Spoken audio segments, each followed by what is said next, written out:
Hey everybody, it's me, Calvin C. from the Innovative Dream. I also go by Kunotix for those who know me through my gaming platform on Twitch and other platforms, especially on social media. So yeah, welcome. Today we have here Tanya Vital from the UK. Hi guys. Hey Tanya. Question for you, Tanya. Who are you and what do you do? So I've just introduced my name, Tanya Vital. I'm a UK actor. So I've worked in TV, theatre, film, voiceover in the UK for around 20 years. I'm a little bit older than I look. So I've done loads of UK TV shows and stage performances. And one thing that I've done that you'll probably know is Red Sparrow. So I filmed that with Jennifer Lawrence. I do voiceover as well, lots of different things. Okay. Yeah, because I remember I didn't know you were in Red Sparrow. Yeah, I didn't know. I saw that movie. I didn't know you were in it. I had different hair then. And I'm also from the north of the UK. So if you don't understand my accent, I don't blame you. But I had hair then. I had actual hair, and then I just cut it all off and bleached it. Okay. Yeah. I saw that movie. I remember I saw you post on, I think it was YouTube, that you were in Gotham. And I watched that faithfully. Not Gotham. Okay, so in Red Sparrow, the scene where Jennifer Lawrence is going to the airport and MI6 are tailing her, that's me. I'm the MI6 agent tailing Jennifer through London. In not Gotham, but the kind of, I guess you'd call it a sister show. So we've got a sister, Pennyworth. Yeah. So Pennyworth is written by the same writers as Gotham, produced by the same people. And it's essentially a story about Batman's butler, Alfred Pennyworth. And I got to play a villain in Pennyworth. So yeah, I was in that. Okay. So what brought about your love of acting, your love of theater? Well, me and theatre have a love-hate relationship. Why so?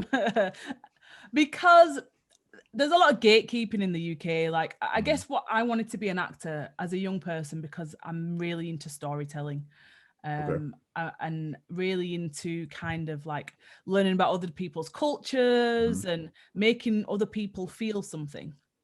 So that's why I got into acting. But it's a very tricky industry in America and in the UK, more so in the UK, I would say, because we're a smaller island. Our industry is a lot smaller. There's a lot of gatekeeping. There's a lot of, this year or this past year, in fact, there's been a lot of fighting back for inclusivity. It's same as in America, but just probably on a bigger scale because we've got a smaller industry. It's tough. Yeah. I mean, I know there is a lot of gatekeeping out here in the US. I've been in a movie and I've been in a TV show. Oh wow. The movie was just like I was an extra. Yeah, well, I was start that way. Yeah, but I was visible. In the TV show, I was a guest buyer. It was Comic Book Man, the AMC show with Kevin Smith and his team, because they actually film in New Jersey, and that's where I'm from. Right. They have their own shop down South Jersey. So I see how it's like it's a draw in the lottery, to even be on something, like basically you have to pitch yourself and you have to decide what, based off your pitch. All right, is this person fit for my production? And then I'm pretty sure there's interviews after that to determine if you're even a better fit personality wise for their directing or producing or other people's the lead's acting style. Yeah, in the UK, it's like it's a little bit different in the UK. In the UK, there's a lot of nepotism. So if you are the daughter or the son of, a director or a writer or producer, you are automatically like the lead. If you come from a rich family and you go to an expensive drama school, you are automatically, I mean, it's sad, but that's how it is. In America, it's a little bit fairer. The system's a little bit fairer. Like you said, people people essentially pitch themselves, Mhm. but they go through a series of pitches, I guess you would call it. We call it Mhm. auditioning. So they might just see one casting director first in America, and then they'll come back and then they'll see maybe the writer and the director, and then they'll go up to the production company, and it works a little bit differently in the US. I think it's a little bit more of a fairer system over there. So I'm trying to Yeah. move over to the US, but damn COVID. Oh yeah. I mean, it is. I feel like it is fair in the U.S. Especially with people like Issa Rae. Yeah. Moving. A shift within the entertainment industry. Having created her show on YouTube, and then pitching it and getting turned down a lot. And then Yeah. people wanting to change the show and people wanting to get a different lead. I remember that they said that they wanted to, like, for her show, based off of kind of like her lifestyle, they wanted to get a different lead with a fairer skin. Yeah. Oh yeah. And Colorism's rife everywhere. Yeah. yeah, and she was like, no, and I guess she went to HBO. She was doing a lot of networking. Finally got it on.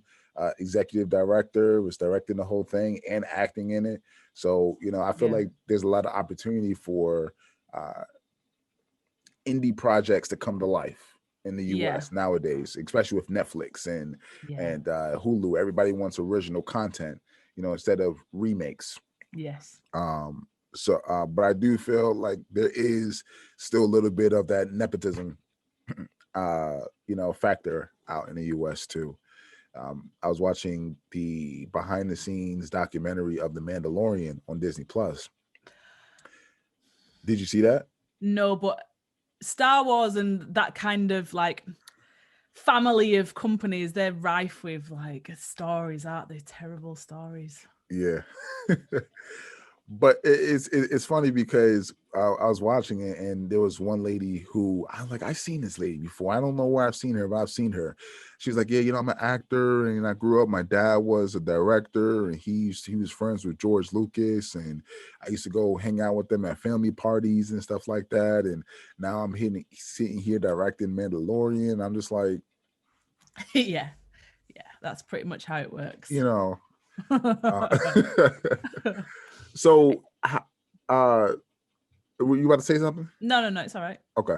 Well, I was going to ask you, how did your love of acting, because I'm pretty sure acting is your main priority. Yeah. That's your dream. That's my main job. I've been doing it for so long now. I mean, actors often have to have other jobs to subsidize, but yeah, that's my main thing. Oh yeah. I mean, that's with anything, we have our main things and we have other things that supplement, our pastimes and, bills and all that other stuff. Yeah. But how did that translate into gaming? Because I know you stream on Twitch just as much as I do. Yeah. It's a funny thing. My gaming history is a funny thing because I started out as a young gamer. My mum and my uncle were really into computers and PCs, so I always had a PC from really young. I started out with, like, you probably won't remember this, but Commodore 64, Amiga 1200. I played it. I wasn't around then, but right. When it used to take, like, you used to put in these like cassette tapes that they were your games, and it'd take like half an hour to load. And so as a really young kid, I was always into PCs and like PC gaming. And then as I got a little bit older, it moved into PlayStation 1. I'll tell you I've got a funny story for that later on. Okay.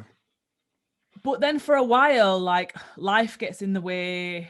Your career takes over, paying bills, partying, you want to go out with your friends. So I didn't game for years and years and years. Particularly when it stopped was around the time when Call of Duty came out, and like which one? The first one. The and first competitive playing with other people that you hadn't met. And just hearing the N-word down the so I just I stopped for a long time. And it wasn't until lockdown that I started gaming again and really getting back into coronavirus lockdown. Yeah. Really? Okay. Like this time last year, because I didn't have a PC. I was at first I was streaming from a laptop. That was hell. But yes, I've kind of got back into what I used to do as a kid, and I'm enjoying it for now. Yeah, it's crazy because I know for myself, I started streaming in like 2017. I made affiliate, and I was just streaming. Not like I didn't have a PC. I didn't know to like use capture cards or anything. I just streamed right from the PlayStation 4. Mm. And so then I went with that. I started doing the laptop. So I did the whole laptop thing. It was horrible. You know, I did it from both a PC and a Mac. The quality was still horrible. Yeah. And then I just started saving up little by little and got myself a PC. Is my PC built the best? Nah, compared to most people you see on social media, not really. You know, they have the whole lights and 3 screens and, you know, super capture cards and all that stuff. I don't really have that, but I have something that's, I would say mid-range, you know, and I started streaming again last January. Right. And with that, I was going to like different Twitch events in New York City and networking and meeting people. And it was just so fun to be around that community and just game too. But then the virus came, went to a little rut, you know, for like a month or two. And then like really started back streaming around July, you know. Oh, okay. And then that's when I just like, you know, made my current page and just started, you know, showing people like this is what I stream, it's how I stream, you know, this is what I play. And just being a variety streamer, like I'm not, to be honest, I work in tech. You know what I mean? My life is very stressful on a day to day. You know what I mean? So my gaming is like my release. Yes. You know, so I'm not going to be sitting here getting stressed out playing Call of Duty, Exactly. Fortnite, you know, exactly. Apex. This is why we get on. This is exactly why we get on. You know what I mean? Those like, games stress me out. Like this is my therapy, you know. So exactly. yeah. Like I don't want to just keep dying and just keep losing and losing. Like that's not like I'm here to be happy. You know what I mean? I'm not here to stress myself out even more. You know. So I like adventure games, RPGs. Same. Yeah. You know, anime games. Yeah. You know, sometimes Pokemon. You know what I mean? Right. Yeah, I've stuff, seen you play Pokemon. Yeah, like stuff I can like play and mindless think. Exactly. You know like what I I've mean? just recently downloaded Sims. I downloaded Sims last week. Oh, I've I never can't played play Sims. And some people, you know, some gatekeepers are like, oh, well, it's not even a real game. And I would never play it normally. But because I'm so stressed from lockdown, it's like a mindless thing where I get to be out in the world. You're gonna be on there. You're gonna be on there stuck for hours. Oh God. Well, at the minute, you know, I'm just like, yeah, this is all right. It's mindless. I feel you when started I'm playing. it? Yeah, I mean, I've only been playing it a few days, but or whatever you're playing it, you know. But yeah, it's same thing, therapy, innit? Therapy, like Apex and Valorant and all them, I just can't. And I know that's not the gaming thing to say, but I like stuff like Witcher and LA Noir and, you know, stuff like that, strategy games. But it's crazy because it's like, I feel like the gaming community only focuses on games like that for the most part. I mean, people love their variety streamers. They love watching their adventures, but only people who know the people or they see them doing this for a while, they focus on those people. Otherwise, if you want to get big, I see like every time I go on, I'll just look at new streamers to follow, who to watch, you know, occasionally. Cause like when I'm sitting around on my computer doing stuff for my indie comic or, you know, doing stuff for like, you know, my different businesses. Yeah. I have a stream pulled up on my second monitor and just watching people. That's why sometimes I watch your stream. Sometimes I watch Olympus Gaming. Sometimes I watch On the Sticks and just like, you know, just a couple of different people that I just watch. But most people just focus on like when I see them on social media, they just focus on posting like Apex clips, Call of Duty clips. I'm just like, why is everybody doing the same thing? You know, there's no uniqueness to it, you know? Yeah. I think in terms of like the devs and like the companies, they kind of focus on where they make most money, I guess. But for me, because I'm an actor and like I'm a very like story-led person, you know, reading scripts and like making a life out of text, I guess. I need a story. It's not enough for me to just like shoot people for 3 hours. I can't. I mean, I can, but no, it's not. It doesn't fulfill my soul, you know. I mean, sometimes you get that drive. You're like, huh, you know what? I need to. I'm angry. Let me go blast somebody up. You know? Yeah. Let me do it virtually. You know. Oh Yeah. man. So what games are you playing now outside of Sims? Like, are you? So Witcher 3, Hitman 3. I just started the other day. I got. I was lucky enough to get a code from Square Enix and Black Twitch UK. That's a really good game. I mean, I wasn't very good at Hitman 1, but Hitman 3 is. How'd you manage that? You know somebody from Square Enix? Yeah, so we've got a collective called Black Twitch UK. Okay. And it's essentially just like a group, a collective of Black UK streamers, where we just support each other, watch each other's streams, you know, raid each other, and they're really connected because it's founded by Ebonic Sims and Geeky Cassie, and Ebonic Sims is partnered with Twitch, and so she's like her and Geeky Cassie, I guess you would say, are influencers in the community. So they get given certain codes and things, and then they just spread them out between the network as and when. So yeah, that's a good game. What else am I playing? I played before Christmas. I played Dark Pictures Little Hope. Okay. That was all right. Did you play it? The end. No, I didn't play it. Was a bit. Yeah. Is that a Steam game? That sounds like something on Steam. Yeah. Okay.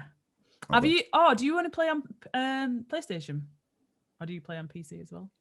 Yeah, I play on PC. I play on Switch, and I play on PlayStation. So those are like my main three right now. I have all systems, like right. You know, but I have all systems. I actually plan to within the next couple of months to like really like start releasing content for like my retro systems. Right. Because I have like right over there. I'm looking at it right now. I bought Chrono Cross, Final Fantasy VIII, and Tekken 2 for PlayStation 1. I have a PlayStation 1. So I plan to like go through those RPGs. But like right now I'm playing One Piece Pirate Warriors 4.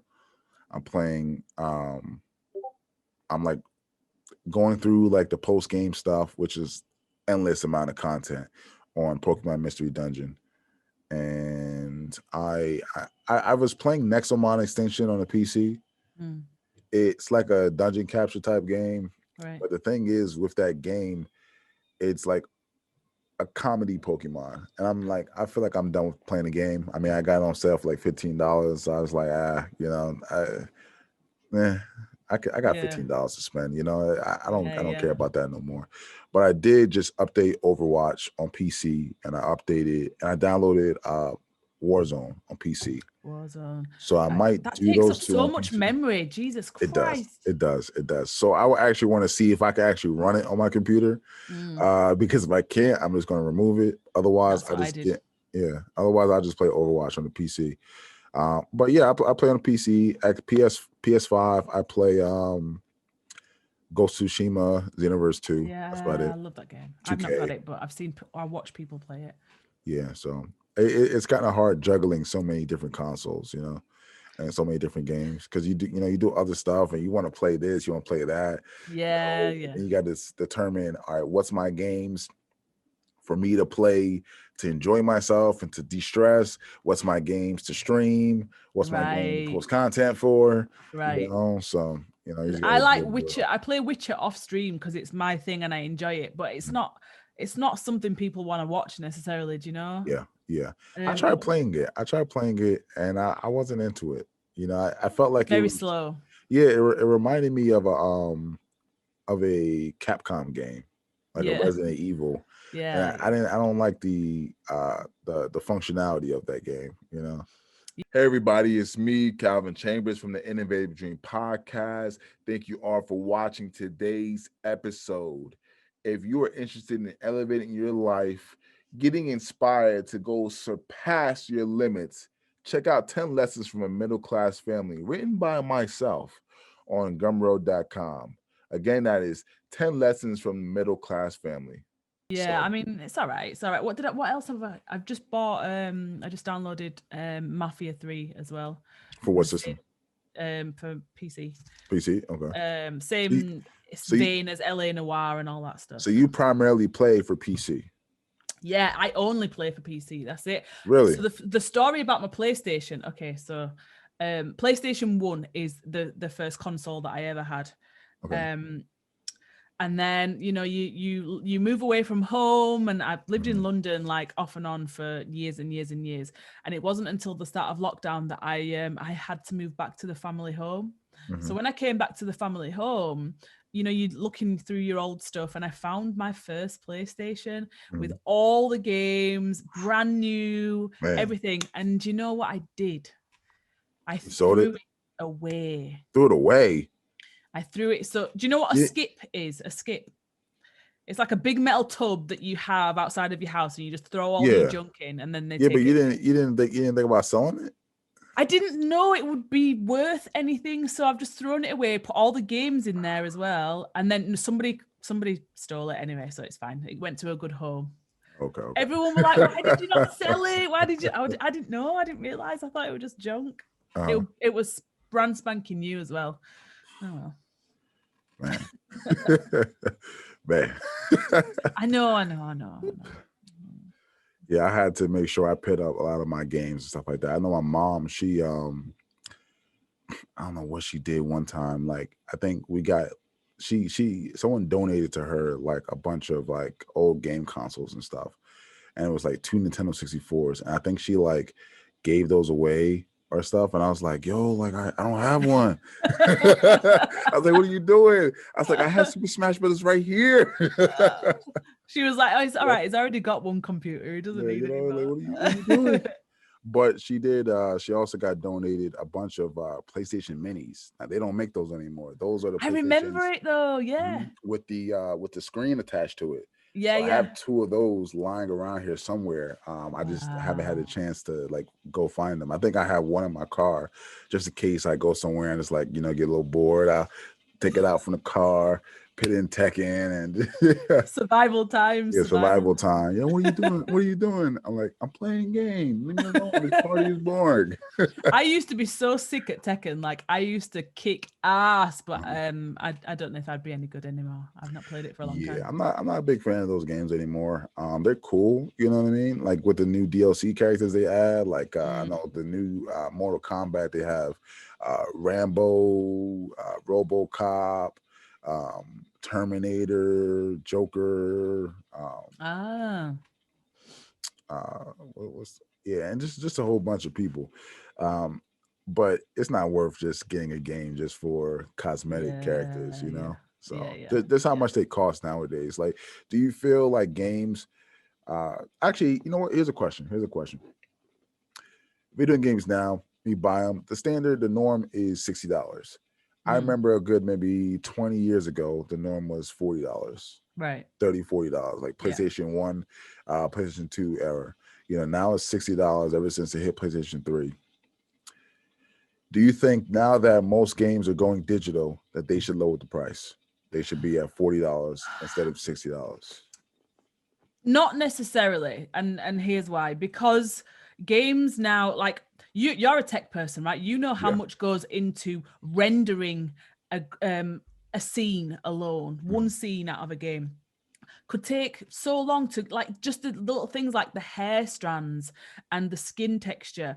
All that stuff takes work, and it's a lot of work, and it's a lot of hours for the artists. So I get that. It's, you're paying for their time. Some people don't appreciate paying for artists' time enough.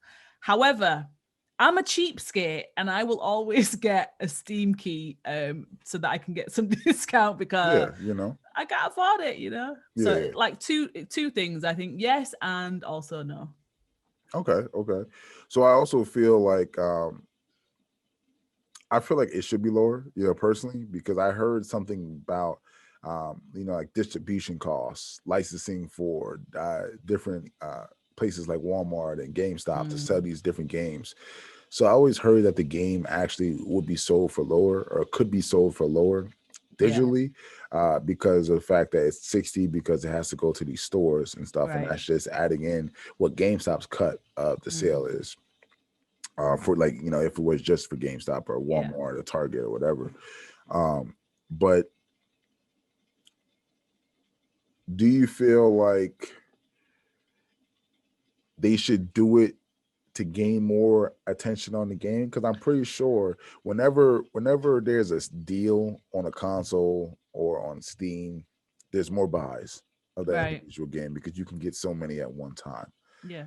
But if you just have a 60 flat out game, I don't know, that's a little discouraging to me, you know? It is discouraging. Like Yakuza, I really wanted to get Yakuza, but I'm not spending £50. I'm waiting till it's cheaper because yeah, there's like, especially when you're a grown up, like there are certain things that take precedent, right? It's certain things that need your priority, your rent, your electric, your phone bill. And, you know, I mean, if you've got the money, fine. But it's like the music industry. The music industry, as soon as everything went digital, they were still charging like ridiculous amounts for music until people complained enough to say now the distribution stuff and everything like that is different. And then they started like chopping the prices down. I think that will happen more. But yeah, I agree with you. Like for me personally, as much as I want to pay artists for their time, I don't have the money. And the crazy thing is, especially if it's a game you like. Yeah. And then they have like the $30 worth of DLC post game stuff that you buy out on top of that. Yeah. You know, and then they have like, for example, Xenoverse, if you know, I'm talking about a Dragon Ball Z game, there's so much DLC, you know, and you got like the One Piece games, the One Piece Pirate Warriors 4, every 2 months they come out with like 3 new characters. I know the latest character they got is Odin, and you know, see, they're trapping us because they like particular, you know, we're One Piece fans. That's how we met. Yeah, exactly. Yeah. They know that we love it so much that we will go to those lengths, or we will consider going to those lengths. So they're just like, it's a trap. It's like why aren't these characters in the game? You know, why is like you have a DLC for the Supernovas? Why do you have a DLC for Wano? You have another DLC for Whole Cake Island. You got another DLC for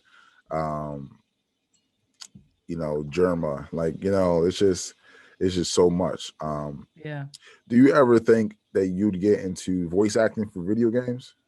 I've already done some. I've not done loads, but I played Tia Dalma in Pirates of the Caribbean, the Lego game. Okay. Yeah, so yeah, I mean, I do varied stuff. A lot of my stuff is mostly commercials, but I have done video games. I wish I could do more actually. But again, it's just like depends on what your agency gets in for what they can put you up for and things like that. But yeah, I like computer games, video games, and anime, like dub versions of anime. I would love to do. Okay. So say for example, like there's a past game, or you know what? Actually, I got another question. So we're talking about this. If there was a TV show or movie that you had watched and you liked, and you wanted to be a part of, what movie or TV show would that have been? I had to think about this, and I think it's hard. Okay, so any anime, full stop. It doesn't matter what it is, the dub version. And I know that I'm speaking with a Yorkshire accent now, but I can do other accents if you are watching Funimation. TV show. If it's a TV show, I used to really want to be in Game of Thrones. Particularly because Jon Snow is using my accent, you know. But you know, Game of Thrones is melanin light. Game of Thrones, or any, like, I'm really into Korean stuff at the minute, Korean cinema and Korean like TV shows, like K-dramas. I don't want to call them K-dramas because they're not necessarily romantic stories. And when you say K-dramas, people automatically think romantic stories. Korean TV and cinema is leaps and bounds above the West right now. There's a show called The Uncanny Counter, and it's essentially like, if you imagine a DC or a Marvel TV series, I want to be in that. Okay. Which one? The Uncanny Counter. It's a Korean show. No, I'm saying like you said, any DC or Marvel. Oh no, I was just using the comparison. Okay. If it was DC or Marvel, it has to be DC for me. And I know DC don't do very well at. It would be like Doom Patrol, something on HBO Max or something like that. Yeah. Okay. All right. Um, all right. So how do you feel about like pop culture icons like DC, Marvel, or other, literature or fan fiction and stuff like that? How do you feel about that stuff becoming movies, shows? Like, do you feel like that's just like a fad, a trend for this current time, the last maybe 20 years, or do you feel like it's going to expand even more within the next 20, 30 years? I think it's going to expand even more. I mean, DC need to make better stuff. As much as I'm a DC girl and I will defend them to the death. But we've got more things to show. Do you know? Yeah. They need to do a lot better. But I don't think it's going to die down. There's definitely room for both people who read the literature and for people like me who need the visuals. I'm a very visual person. Like, Mm. I would rather watch something than read the manga or the comic. And that's not to say I don't like reading mangas or comics. I just prefer a visual product. Okay.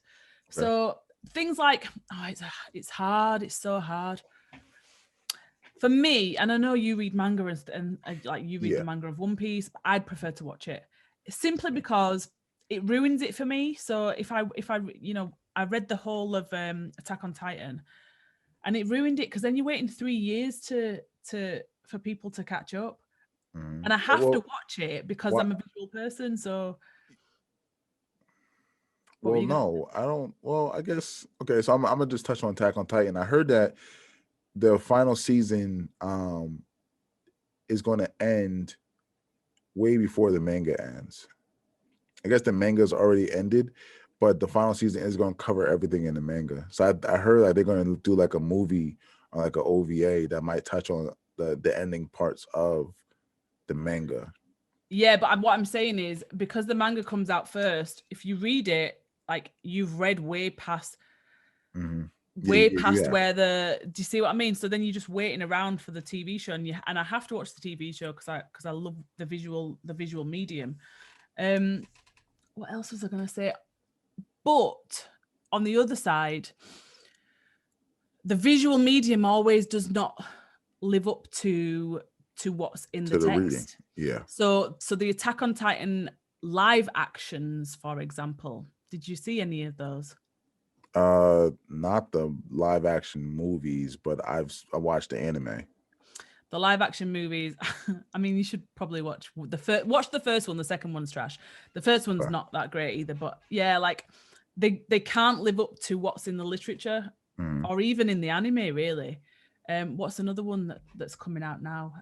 Promise Neverland. They've done a live action of Promise Neverland, and They're doing live action of Promise Neverland. yeah, it should be out really soon. They need to Really soon. relax with all these live actions. That's what Like, I'm saying. So, like, as much yeah, as I'm a visual person, like, like just keep it as an anime. Keep it as an right, anime, keep it as a book, but exactly.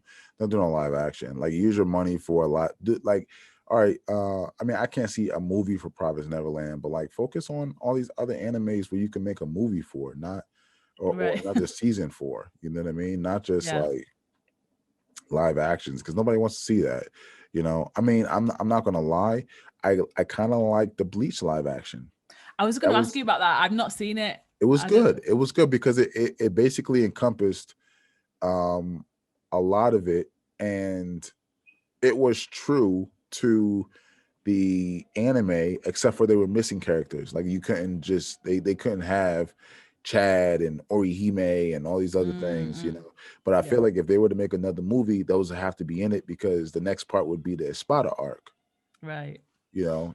Um, but if you think about like Fullmetal Alchemist live action, I I've didn't not really seen like that. it.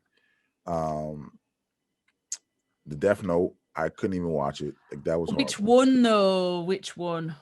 The The Netflix one. the Netflix one, not the other I've one. not. The other one Yeah. was a TV show. It Yeah, was I another watched a TV show. few of the Netflix. Yeah, no, no, Yeah, no, no. can't watch that. Although, again, on the other hand, like, Because like I understand culture appropriating, but L is not black. yeah, yeah, yeah, yeah, yeah, Light's yeah, not yeah, yeah, white. yeah, yeah, Um, you know, William Dafoe was a good Rook, but everything else, like, no, change that. yeah, yeah. what was I gonna say? I was gonna say, oh, that was it. There's a lot of gatekeeping in like nerd culture, whether it be video games or anime or manga. There's so much gatekeeping on what people should be watching or should be reading or da da da. Yeah. I feel like whether it be live action or anime versions of literature, I feel like it's a good way for people. It's a good entry for people to then go on and figure out what it is they like, whether it's I don't know, whether it's your Bleaches or your Narutos or your One Pieces, and I just feel like just let people like what they like, whether it's whether it's anime or live action, or I guess particularly in the anime manga culture, it's like you're not a real lover of you're not a real fan, or if you you don't don't know read the nothing manga. about this, so you don't know.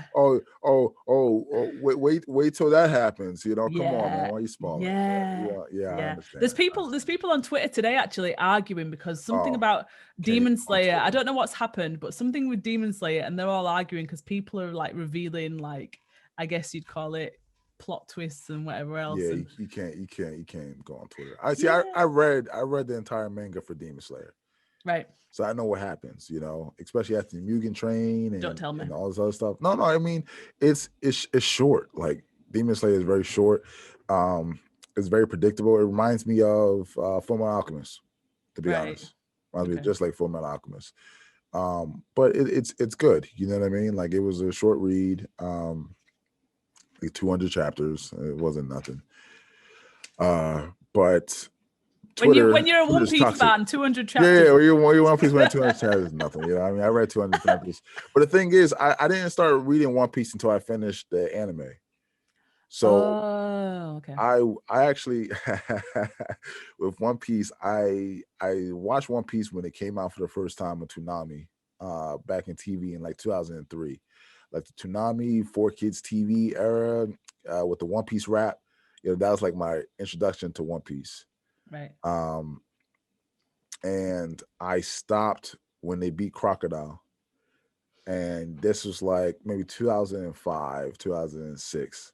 And then I didn't see One Piece again until 2019. Right, okay. Because like Toonami had canceled. I was only watching like Naruto and Bleach and just like the high mainstream ones, and One Piece just wasn't one of them at the time for me. And I binged from when Robin got on the ship right after Crocodile, all the way to Luffy and his crew escaping Big Mom's banquet party. Jesus, that's a lot. In 30 days. Oh my God. Wow. In 30 days. It was a snowy month. I think it was January 2019. And like I put all the games I was playing on hold. I put everything. I put all the streaming on the games I was playing on hold, because I think I was streaming Kingdom Hearts from the PlayStation. Yeah. Wow. But yeah, I did it all in 30 days, and then I started reading the manga from there. Right. And I got to the part where it is in the anime right now. Okay. 2 years ago. So that's why I'm a little like, all right, I gotta read, because it's I'm waiting too long, See, exactly. But I can't wait week by week. That's just like, yeah. Well, that is true. That is true. It took me 3 years to catch up on One Piece when I started watching. Yeah, but from the start to Impel Down, and then I've just been up to. Okay. Yeah, but I mean, like the what's on the anime right now is pretty good. So I still watch the anime. How do you feel about this? We're not giving any spoilers. I mean, how do you feel about this arc? Because at the first of the Wano arc, I was like, it took me weeks to get into it. I was like, this is slow. And I know One Piece can be slow, but this is like extra slow, extra dry. And then once I kind of forced myself past I don't know, maybe the first few eps, I'm like, oh, okay. So, oh, you're way ahead now. I'm at Wano arc. No, I'm in Wano. Okay. Yeah, Wano's still going on. Wano's still going on. Yeah, Wano's still going on. Yeah, it's just Wano. Okay. No, so Wano, there's like this bits and moments and stuff like that, and a lot of stuff that happened, like Zoro's fight. I don't know if you saw Wait, Zoro's fight yet. Am I there yet? Oh, with the yes. With the guy with the scythe. Mm-hmm, So you know who the guy with the scythe is, right? Wait a minute. Don't tell me because this might be a spoiler. So don't tell me. Okay. Just Okay. in case. So there's a Zoro fight, there's a Luffy fight, and then there is a another fight. So I'm not gonna mention it, but there's a couple of fights in Wano that shows in the anime that doesn't show in the manga. Okay. So it's good to see like certain fights like that, but in Wano, I understand the buildup. Of course, there's a lot more filler and stuff like that within the anime compared to the manga, but I understand the build up. So like there's like the first part, and that's the first act, then there's the second part, and then that's the second act, and then they do a flashback talking about Odin. Always do a flashback. No, I'm talking about like there's a whole arc of a flashback. So are you like what's the opening of One Piece that you're watching right now? Let me. It's been a few weeks. Let me think. And I apologize. We just going on a tangent right now. Yeah, talking about this. We just going on a tangent. I can't remember, but it's just changed. It's just the opening's just changed, so that's why I can't remember. I would not be able to tell you. So it's not One Piece, One Dream. No. It's past there. Oh, I love that song. Over the top. No, it's not that. It's where it's revealed that what's the character's name?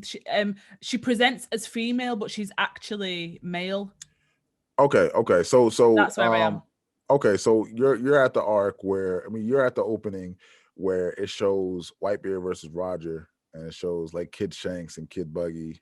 Yes. Okay. So like the whole flashback is Odin with Whitebeard, Roger, him being on both their crews and stuff like that, and all that other stuff. Yeah, so it's like show fights and everybody has kids and stuff like that. That's like emperors now. So that's a whole flashback arc, and then after that, the war starts, and you see everybody. Oh, that's a good flashback though. Yeah.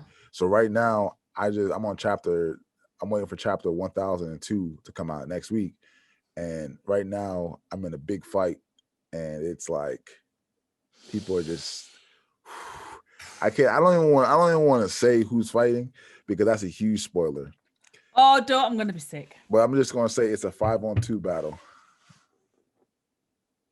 It's Luffy and Zoro. I already know. It's a 5-on-2. Oh God, I'm gonna be sick. I don't know. Who could be the two? Who could be the two? Luffy and Zoro easily? No. Well, it's not Sanji with his damn Cuban heels. No. Sanji's not in this battle. Two villains, 5 heroes. Oh, 5-on-2. Well, yeah. Big Mom at the minute. Big Mom's drinking with what's his face? So it's probably 5. Big Mom and Kaido. Yeah. They're friends now. Yeah. So but you'll see later on why. So I'm not. So enough with the One Piece talk. Sorry. We go on talk about this for hours. You know what I mean? I don't want to piss spoilers out there. All right. So the last question. So we're going to play a game real quick. All right. This game is called Flap or Fire. So I'm gonna give you 2 choices of shows or movies dropping, new seasons on the same day. What show or season do you think will come out the best with the highest rating? I hope I know what shows you mean. What shows you're talking about? Oh, no. I'll make it relatable. All pop culture shows. It's not going to be anything too difficult. Okay. All right. So Flop or Fire. We're going to go with movies first. All right. So 2 movies dropping at the same time. Which one come out better ratings? The Batman. Black Panther 2. Look, Batman's going to get better ratings, obviously, but Black Panther 2 will be the better film. And that's just how it is. Like I love DC, and I'm sorry to say this, and I'm probably gonna get fired for this, but Batman's been boring for years. Okay. For years. Sorry, guys. Okay. All right. Next. A new season of The Flash. New season of Cobra Kai. Do you know what? I'm not seeing Cobra Kai, but from people's reviews, I think Cobra Kai will be fire, Flash will be flop. Okay. I need to watch Cobra Kai. I know. Okay. I know. It's a good show. It's a good show. You ever seen Karate Kid? Yeah. Okay. That's why my Twitch name used to be Tanya-san, because Really? Okay. Yeah. Why did it change? I thought it was just like more so like you using Japanese honorifics, because that's where like the cool and kunades came from. That also, but yeah, from Daniel-san. And then I just changed it because I'm an actor. I had too many like names over different platforms, and I just put it onto one. Okay. All right. Flop on Fire.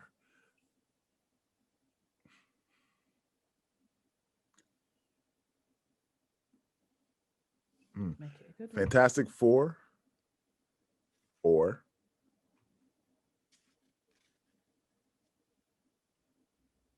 Ant-Man 3.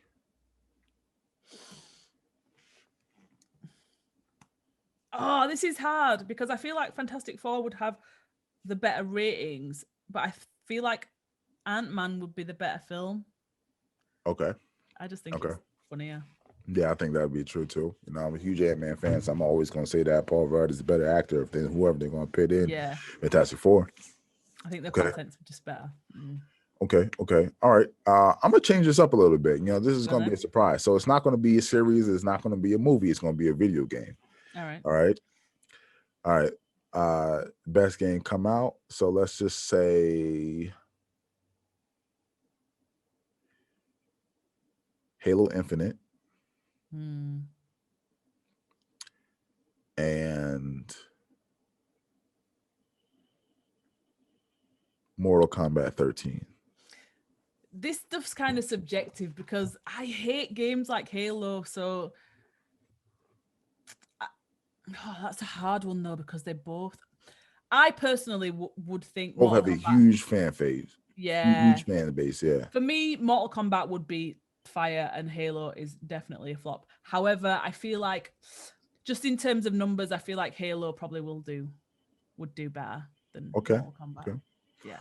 All right, next one. That's hard. GTA 6, which is like huge. We've been anticipating this for forever. And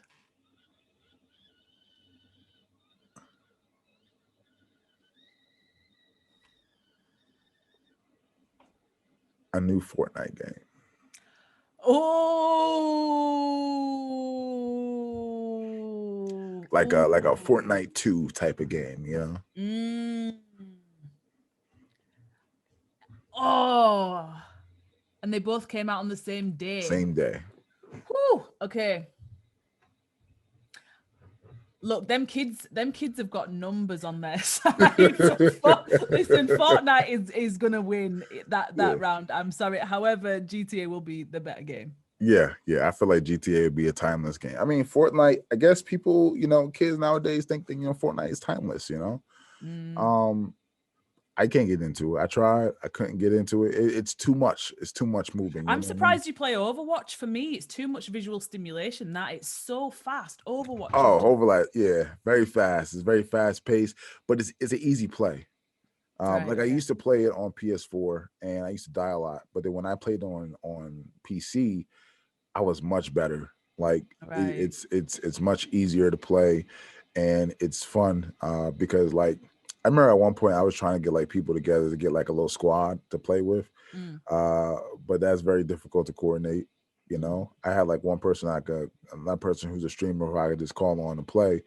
But outside of that, it's just difficult, and you're playing with randoms, and you're kind of like that lone wolf playing. But when I play good 5 rounds, that's it. You know, Okay. I'm good. You know, In and out. I'll In and put on out. something else on Steam. Yep, good Mm, 5. I'm out. You know, because it mm. takes like that's a good 5 rounds. It's like 2 hours. Oh hell no. Yeah. Yeah, no, it takes a while to play, because you're Mm, waiting and then you gotta wait for a match and then all sorts of stuff, and right. you want to like customize like what your character looks like, and so it's a lot with it, but Mm. this it's a good game though. It's a good game. What are you most anticipating for this year for like best games? Oh, oh, my main game I'm anticipating is Horizon Zero Dawn Right. 2. So I love the first game, one of my favorite plays ever. Um, So like I'm waiting for that, and that's coming. I should be coming out in the fall. I'm waiting for Halo Infinite. I'm a huge Halo fan. I was playing on the 360 on a regular Xbox, growing up as a kid. Mm. And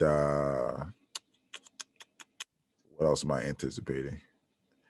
I think they're going to make another Pokemon game, so I know that's going to come out in like November. So I'm gonna play that. But otherwise, there hasn't been anything that excited me yet. You know. I know. There hasn't really been anything. No anime games. They keep talking about some Digimon Survive. I don't know what that is. What that about. The Pokemon Snap for the 64. That's supposed to be coming out. I'm not gonna waste $60 on it. Like I don't know why it's 60. Just take pictures of Pokemon. It doesn't make any sense. Otherwise, yeah, I have to get hit with excitement, when it comes Yeah. to video games. Like usually there's like Super Bowl commercials or stuff, or I'll see something on social media, but they haven't been releasing things. I think a lot of these companies had plans for releasing certain video games for old consoles, but now they see that the PS5 and Xbox One X is doing numbers. They want to like redo their games on those consoles before putting them out, because people Yeah. just don't want to play older games. I mean, look at what happened with Cyberpunk. Like how do you feel about that situation? I feel like the devs should have just stuck to their guns and should have just told people to wait, to be honest with you. I think they kind of shot themselves in the foot by releasing it early. And I think PC gamers didn't have a problem, but I mean, yeah, they should have just stuck to their guns. But it's hard. Like people are in lockdown, people need something to do. They probably thought, oh well, we'll see what happens. But I guess like games like that, somebody was saying the other day that open world games, inevitably there's always some issues Yeah, somewhere yeah. with the releases. So yeah, but I feel like they should have just told people to wait. How do you feel about it?